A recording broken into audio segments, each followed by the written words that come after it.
Скоро истовремено, кога Тесла се пофали дека произведе 6 милиони автомобили, од Rivian стигна скромно соопштение дека од монтажните ленти на фабриката во Илиној се симнало нивното 100.000 возило.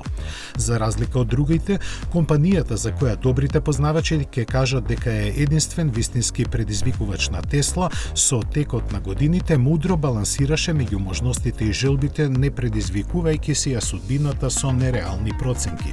Предпазливиот пристап кон работењето доведе до тоа дел од финансиерите и партнерите, меѓу кои Форд и Мерцедес, да се откажат, но затоа Амазон, како моментално нејзин најголем акционер, остана доследен на своите првични проценки.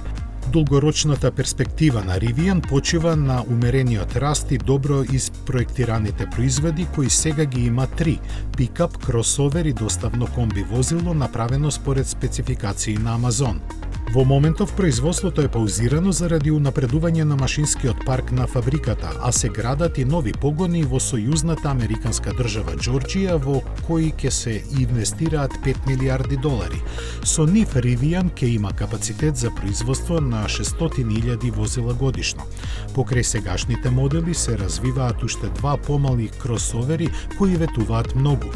Треба да се спомене и дека токму Rivian беше тој што го понуди првиот електричен пикап на американскиот пазар пред Форд да го представи својот F-150 Lightning.